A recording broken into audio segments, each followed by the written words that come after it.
sobre outros temas, né? Então, a gente faz aqui o acompanhamento de projetos de lei e medidas provisórias que possam gerar impactos diretos aí para nós, né? Acompanhamos aqui diversos projetos de lei que estão sem novidades, então, nesse slide aqui a gente acompanha, tem aqui, por exemplo, ISS, Bloco K, LGPD, Nota Fiscal de Serviços, conformidade tributária, tributação de lucros e dividendos, então tudo são projetos que estão sem movimentação, nesse caso aqui, entre a última movimentação entre setembro de 2019 e março de 2020. A gente já falou desses projetos em reuniões anteriores, se alguém tiver alguma dúvida aí, fica à vontade que a gente comenta alguma coisa. Aqui, outros projetos que também entre março e abril de 2020 foram as últimas movimentações. Outro de tributação de lucros e dividendos. É uma PEC importante da LGPD que coloca na Constituição Federal a proteção de dados pessoais como direito e garantia fundamental. Ampliação de prazo para entrega de declaração durante a pandemia, daqui a pouco vai prescrever, né, o objetivo. Outro de postergação de LGPD, outro de suspensão de ST durante a pandemia, e o último que trata de programas de compliance. Mais um grupo aqui de projetos que tiveram última movimentação entre abril e maio, substituição tributária, desoneração da folha, que continua aí com o veto sendo... o veto sobre o adiamento de dezembro desse ano para dezembro do ano que vem continua adiada a votação, né, sobre esse veto, sobre manter ou não o veto. Um que cria a CID digital, outro que trata da suspensão da contribuição previdenciária patronal e outro que trata de alíquotas do CEFEM. Mais um grupo aqui que também entre junho e julho foram os últimos movimentos. Então, um que cria o PERT-Covid, que é um programa de regularização tributária para esse período.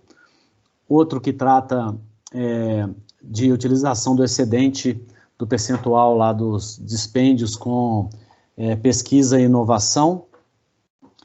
Outro que trata um de São Paulo, que trata da prorrogação do recolhimento do ICMS, que também daqui a pouco vai deixar de fazer sentido para frente. E o outro que trata da mudança nas regras de falência e recuperação de empresas, né, que foi aprovado na Câmara em julho e parou por lá. Outros aqui, a questão da GFIP lá, aquele velho, discussão sobre a anulação dos débitos tributários, alteração do regime de tributação, um projeto que permite às pequenas e médias empresas a mudarem o seu regime esse ano, caso um outro regime fosse mais benéfico do que o que elas optaram, compensações da Lei Candir e outro de Lei de Falências, que foi aprovado pela Câmara em 26 de agosto e que está no Senado ainda, recebendo emendas. E aqui os últimos três, mas com movimentações mais recentes, PL 4.723 desse ano, que trata de determinar, em função da LGPD, que os dados pessoais só possam ser guardados no Brasil, que não possa ser utilizada nenhuma nuvem externa para a guarda de dados pessoais. Esse projeto foi apresentado dia 25 de setembro. Um outro projeto que a gente estava acompanhando, desde que era projeto, era o PL 529 de São Paulo, que tratava de medidas voltadas ao ajuste fiscal, benefícios, e no dia 15 de outubro, esse projeto foi convertido na Lei 17.293. E um outro projeto que já existia desde maio de 2019, tratava da instituição do marco legal das startups, né, e do empreendedorismo inovador, e no dia 20 de outubro, também conhecido como ontem, né, ontem, o governo apresentou é a proposta dele, que é através do PLP 249. Então, vai ser discutido agora no Congresso o marco legal das startups. Apesar de ser o marco legal das startups, né, ele gera impactos para todas as empresas, porque ele trata não só das startups em si, mas do relacionamento delas com as demais entidades, né, públicas e privadas. Então, vale a pena a gente acompanhar também. Medidas provisórias não tem nenhuma que a gente esteja nesse momento acompanhando, né? As últimas a gente atualizou na reunião passada. E falando um pouco mais de LGPD, últimas notícias a respeito, nós tivemos mais uma petição referenciando a LGPD, aquela que tinha sido a primeira petição vinda da LGPD, o juiz descartou a ação, porque era uma ação de que uma empresa de Minas estava vendendo dados na internet, e quando foi para o judiciário, o site já estava fora do ar, né, em manutenção, então o juiz descartou a ação. Tivemos o caso de uma construtora que foi condenada porque ela compartilhou dados de um comprador de um imóvel dela, com uma empresa que oferece imóveis planejados, e essa empresa acionou o comprador do imóvel, e o comprador do imóvel se sentiu invadido, porque não autorizou, não consentiu, etc., né, entrou na justiça, e aí a construtora foi condenada, e usando como base a LGPD. Eu falei já do PL 4.723, no Rio Grande do Sul, o Ministério Público do Estado é um dos primeiros a regulamentar a LGPD, então eles estão tratando da regulamentação já no âmbito do Ministério Público. Aí, aqui no link, né, da matéria tem os detalhes. O Senado Federal aprovou ontem os diretores, né, da ANPD, que é o órgão que fiscalizar a LGPD no Brasil. Então, anteontem, eles foram sabatinados e aprovados pela Comissão de Infraestrutura, e ontem eles foram aprovados em plenário. Então, agora vai ser constituída a LGPD, o conselho já está estabelecido, e vão ter mais 35 cargos de confiança que vão compor a entidade, a agência, né? A Justiça citou a LGPD ao mandar o Mercado Livre suspender anúncios de vendas de dados cadastrais, então mais um caso do Judiciário utilizando a LGPD, e uma notícia de que o CNJ criou um grupo, né, para estudar a adequação dos tribunais à LGPD. Então a notícia fala de um ministro em específico, mas o que vale ressaltar é que foi criado um grupo de trabalho e que esse ministro ele compõe esse grupo de trabalho. Então, assim, relembrando que a LGPD está vigente desde setembro e as sanções administrativas estão previstas a partir de agosto do ano que vem. Então, nesse período entre setembro e agosto de 2021, ela já está vigente, então todos têm que cumprir, né, o que determina a legislação, e as medidas judiciais devem continuar acontecendo, utilizando-se a LGPD como base. Ok? Se alguém tiver algum comentário, alguma dúvida aí, fica à vontade, por favor, tá? Pode chamar no microfone.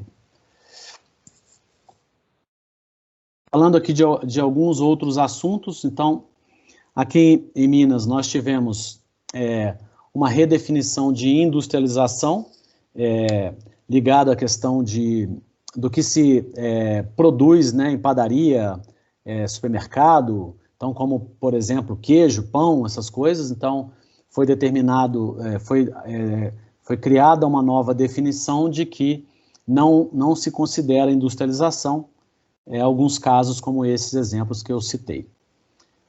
O DAMEF, a notícia de que ele seria prorrogado para 30 de novembro, e depois a confirmação pela portaria de que o prazo para a validação lá no CIARI foi estendido até 30 de novembro, em função das inúmeras dificuldades lá do CIARI lá, e espera-se aí, né, muita dor de cabeça com os municípios em função dessa dificuldade para as empresas e, em paralelo, as cobranças dos municípios e, depois para frente, com certeza, os questionamentos em função dessa simplificação que o Estado de Minas fez, né, para simplificar e atender o anseio de simplificação, mas pulando etapas, né, que deveriam ter sido verificadas de como simplificar e de pilotos, essas coisas. A gente já debateu isso em reuniões anteriores aqui.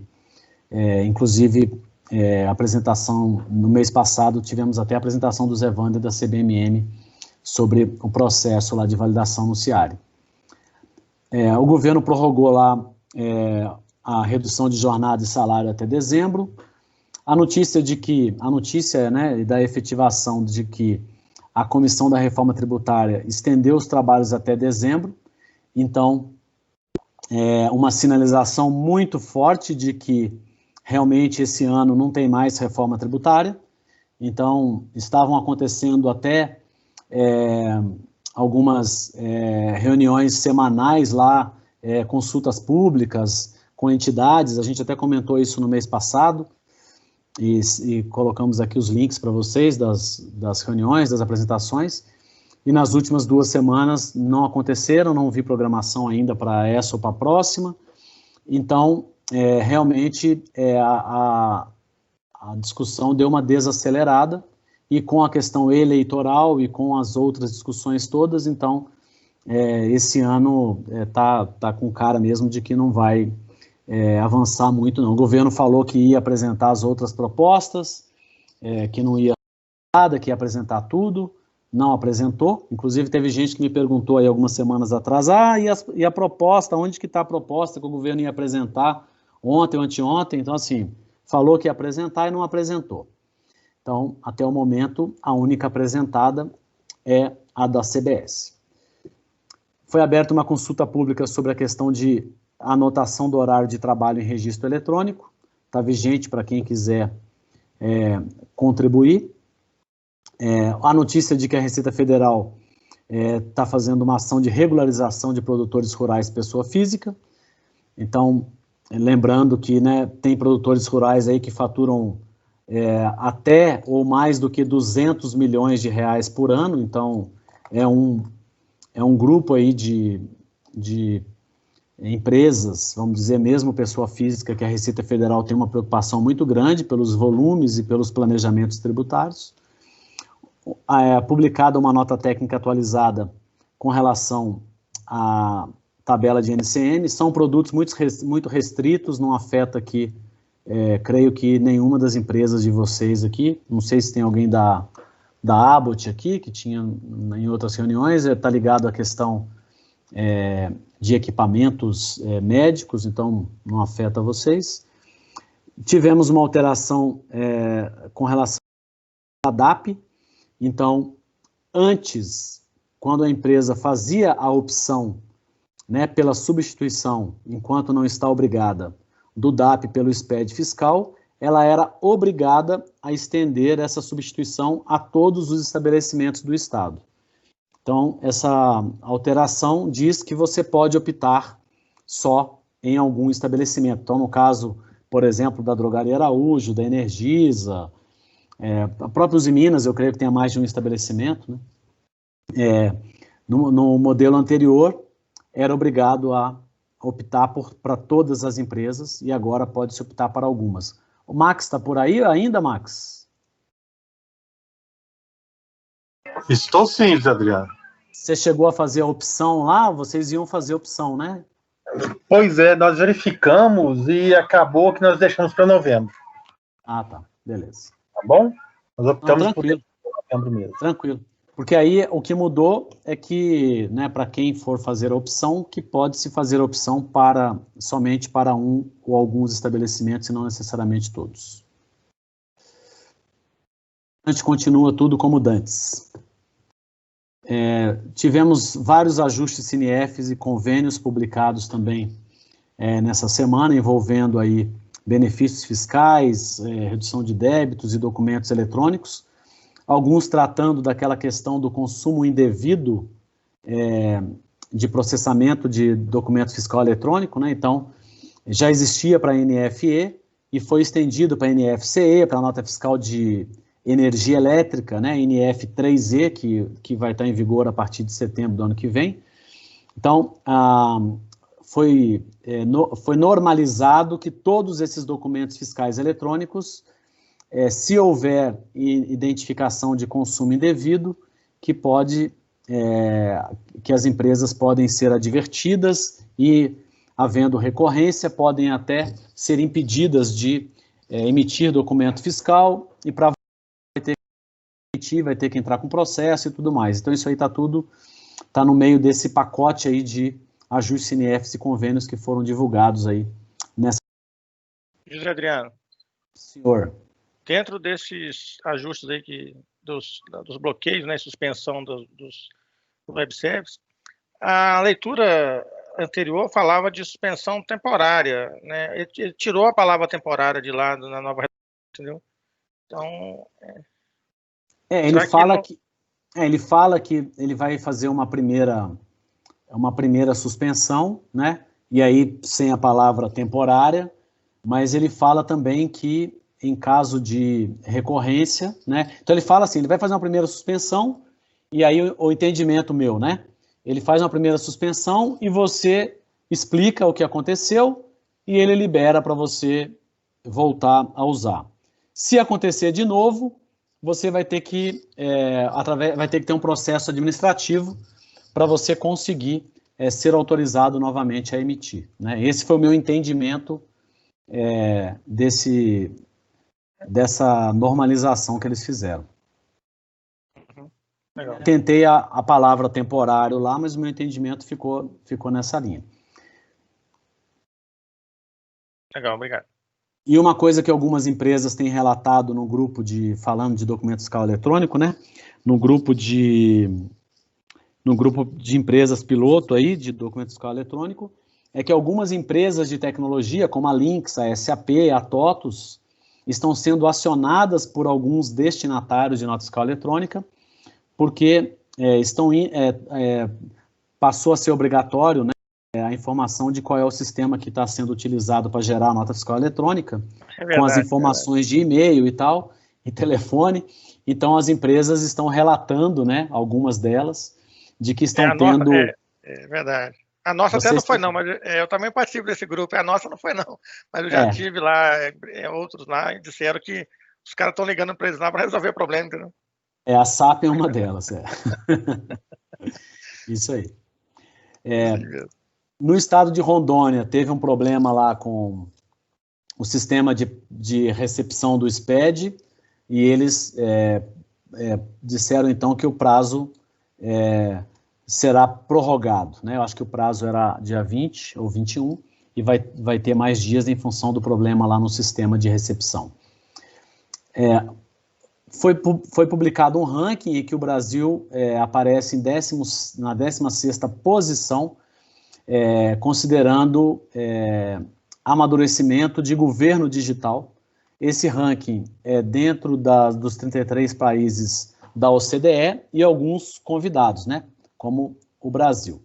Então, é uma posição boa para o Brasil, e o Brasil também, em julho, ele tinha sido reconhecido como um dos 20 países do mundo com a melhor oferta de serviços públicos digitais, segundo uma pesquisa parecida, né, do aspecto governo eletrônico feita pela ONU. Então, a OCDE e a ONU colocam o Brasil entre os 20 melhores países em termos de governo eletrônico. Então, com todas as nossas dificuldades e reclamações, né, a questão eletrônica sempre foi muito avançada, né, não só com o imposto de renda, pessoa física, mas com as outras situações, e agora com o GovBR, o Brasil tem um processo de blockchain interno para transações de CPF e CNPJ entre os órgãos. Então, tem bastante coisa que o Brasil está bem posicionado. O SERPRO foi convidado para apresentar é um outro projeto de blockchain em algum evento agora recente também, eu vi uma notícia a respeito. O Tadeu falou bastante da questão do SPED fiscal, então foi divulgado um ato COTEP, né, que aprova um novo guia prático, que é isso aí que a gente falou, que a princípio é só uma alteração, além de tudo aquilo que o Tadeu falou, é uma alteração de descrição, mas ainda esperamos a publicação da nota técnica no site do SPED e depois do guia prático, absorvendo essa nota técnica. Também falei que em São Paulo foi sancionada a lei que põe fim a benefícios fiscais, né, do ICMS, do IPVA, por exemplo. Falei do marco legal das startups. Tivemos a confirmação do fim do Siscoserv, então a gente já tinha uma notícia formal de que ele seria encerrado, e nós tivemos a publicação da portaria conjunta que revoga a obrigatoriedade do Siscoserv, então o Siscoserv deixou de ser uma obrigação para as empresas. Vão ser aproveitadas para os fins estatísticos, né, que era o objetivo do Siscoserv, né, ajudar os ministérios Economia, Ciência e Tecnologia, Infraestrutura, a terem uma visão estatística do que se contrata e do que se presta de serviços para o exterior e do exterior, e chegaram à conclusão de que as informações, principalmente que circulam pelo Bacen, são suficientes para atender essa necessidade, então foi revogado. E uma última notícia que foi criado um comitê interministerial de planejamento da infraestrutura. Então isso aqui está ligado a essa discussão, a esses acordos Brasil e Estados Unidos, essa questão do SU 5G vem da China, ou vem dos Estados Unidos, ou é de qualquer lugar do mundo. E dentro desse contexto do que é esse comitê que foi criado, foi incluído também que ele tem também como objetivo contribuir para a adequação às boas práticas de governança incentivadas pela OCDE. Então, para facilitar a adequação do Brasil à candidatura aí para entrar na OCDE. Obviamente que alinhado com os Estados Unidos, né?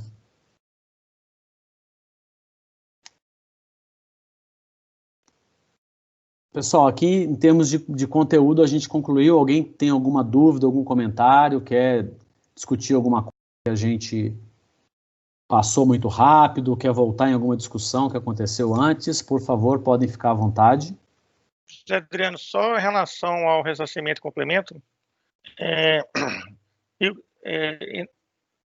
os estados do Rio Grande do Sul, Paraná, Minas, agora São Paulo e Alagoas, eles já permitem o contribuinte optar pela definitividade, né? Então, o cara nem ressarce nem complemento. Rio Grande do Sul, Paraná, Minas, São Paulo e Alagoas. Alagoas foi essa semana a publicação, acho que eu vi ontem ou anteontem. São Paulo foi semana passada. Depois, se você quiser, eu passo para você qual que foi a... a gente pode acrescentar um slide aqui, se for tranquilo para você. Um slide simples com isso aqui, a gente pode acrescentar aqui. Fica... Tá, eu acrescento. E por enquanto, só Minas e Mato Grosso do Sul que estão solicitando esses registros, né? Tem uma tabelinha que a gente controvérsias. Uma tabela que a gente controla estados, eu não sei te dizer assim, de cabeça quais são não, mas eu posso consultar essa tabela nossa no banco aqui e mando no slide, falo os estados que estão exigindo. Tá bom, mando, tranquilo. Sim. A gente complementa lá então. Aí eu atualizo o PPT e te mando, hein? Tá bom, fechado. Aí a gente atualiza lá antes de disparar aí pro pessoal. Tá bom. Alguma informação adicional, algum comentário, por favor, pode ficar à vontade. Alguma pergunta, algum complemento?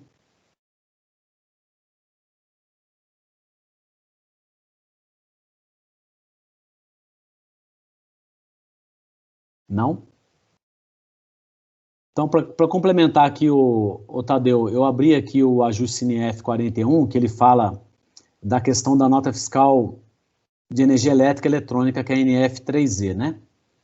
E, então, ele fala o seguinte, que é o que foi normalizado aqui para as outras, né? Ele fala que as administrações tributárias, elas poderão suspender ou bloquear o acesso ao ambiente autorizador. Aquele contribuinte que praticar, mesmo que de maneira não intencional, o consumo de tal ambiente em desacordo com os padrões estabelecidos, que aqui é o que a gente chama de consumo indevido. Aí ele fala que a suspensão ou bloqueio tem o objetivo de preservar o ambiente autorizador, né? Então, para não prejudicar os outros, né? Não prejudicar os outros. E ele fala que, na hipótese de suspensão, uma vez decorrido o seu prazo, o acesso será restabelecido automaticamente. Então, esse prazo, né, que você falou que tinha um temporário antes e que eles tiraram, não está definido, então ele pode variar por estado, como a maioria das questões ligadas, né, aos documentos fiscais eletrônicos. E ele fala o seguinte, que a aplicação reiterada de suspensões, né, poderá determinar o bloqueio ao ambiente. Então, esse bloqueio, né, é que é o mais grave, o segundo bloqueio, né, a questão da recorrência que eles chamam de reiterada. E aí ele fala que o restabelecimento dos acessos, nesses casos, né, dependerá de liberação realizada pela administração tributária da unidade federal onde estiver estabelecido. Ou seja, se você acidentalmente gerar esse bloqueio, vai ter um padrão aí, por exemplo, Minas vai definir um padrão, ela vai bloquear, vai desbloquear automaticamente, e ela vai ter um critério, né, vai ter uma regra e um algoritmo que vai medir e que, tendo reiterados bloqueios, vai chegar uma hora que ela vai suspender e que, para você voltar a usar, você vai precisar interagir com a administração tributária, né? Não vai ser uma questão sistêmica de bloqueio e desbloqueio. Vai ter que ter uma autorização. Então, pois não. Desculpa. Nas primeiras versões que foram publicadas, né, da Justinef, se eu não me engano, dizia que se você tentar mandar, se você sofrer 30 rejeições pelo mesmo motivo, você ficaria suspenso ou bloqueado por 1 hora. Entendeu? Então, não ficou claro se essas 30 seriam você tentar mandar o mesmo documento 30 vezes, ou se você tentar mandar 30 documentos cuja rejeição é a mesma. Por exemplo, você tem uma NCM inválida. Então, você emitiu 30 NFI lá, usando aquele produto que está amarrado no seu cadastro com uma NCM errada. Então, não ficou claro se o bloqueio ou suspensão vai ser pela quantidade de documentos, né, de mesma rejeição, ou se você tentar mandar um único documento mais de uma vez. O que a gente faz hoje? A gente manda um documento para lá, recebe no webserver de autorização, recebe autorização, atualiza o banco. Se a nota for rejeitada, a gente soma mais um lá e inutiliza. Obrigado. Inutiliza a nota, né? Então, a gente ficou sem saber se você vai tentar mandar tentar fazer a mesma conexão, né? Tentar consumir o serviço do mesmo documento 30 vezes, ou se for 30 documentos diferentes, porém com a mesma rejeição. Por segurança, a gente está fazendo uma pré-validação antes da emissão da nota, fazendo umas possíveis consistências para tentar mitigar isso aí, para evitar que um cliente nosso sem emitir nota. Qualquer coisa, toda a regra de validação que está na NT, a gente já está trazendo para dentro do software nativo, para ele não precisar mandar para o fisco para sofrer a rejeição, retenção lá, para não correr o risco de consumir o webserver, entendeu? Então, sim, aí ficou esse negócio. E pode ter uma variação, né, por estado, né, por Tadeu? estado, Você ainda tem esse desafio ainda, né? Também, porque para o fisco não faz diferença se foi intencional ou não, né? Se causou, se atingiu lá o que ele determinou como inadequado, né? Ele vai suspender, e vai, né, medir se tiver mais de uma vez e no momento que isso voltar a acontecer de novo, mesmo que tenha sido não intencional, ele vai fazer a mesma coisa. Né? Outra coisa que não ficou claro, se ele vai suspender a software house, né? Porque como a gente está mandando a questão do responsável técnico, né, o REST lá do responsável técnico, no caso da software house, se acontecer uma rejeição ou bloqueio por rejeição, se a software house vai sofrer algum tipo de sanção, né? Isso que eu não sei. Eu entendo que por isso sim. que a gente está tentando não deixar, a Sim. gente está tentando não deixar sofrer rejeição, entendeu? Eu entendo que sim, e o motivo de ter sido tornado obrigatório a informação da software house lá é exatamente para que eles consigam medir o quanto desse consumo indevido é em função da empresa estar fazendo algum processo de homologação ou equívocos, né? Ou se é em função da software house estar testando lá, ou criando, ou atualizando, ou testando o sistema dela, usando o ambiente do fazer teste, né? Então, das reuniões aí que a gente participou e tal, esses foram alguns dos motivadores colocados pelo pessoal do ENCAT. Né? Em Santa Catarina, agora, graças a Deus, Santa Catarina está deixando a NFCE, né? Desculpa, deixando o PAF, vai usar a NFCE, né? Processo lento, mas está previsto. Lento, mas está caminhando. Inclusive, amanhã a gente tem reunião sobre isso com o pessoal acho que da FRAC lá, para ver como é que está o andamento do projeto lá. Enfim, Santa Catarina, quando você mandava o bloco X lá, né, que são os requisitos do PAF, que é redução Z e estoque, se você ficasse com 20 pendências, era obrigado a colocar no software nosso um bloqueio, não podia acessar o PAF mais não. Santa Catarina suspendia a software house. Não deixava emitir nenhum documento. Então, eu acredito... É muito sério isso. Eu acredito que vai ter essa variação de interpretação mesmo, porque os documentos fiscais eletrônicos, eles têm essa característica de que os estados têm visões distintas e podem, em função disso, definir, né, critérios distintos, né? Então,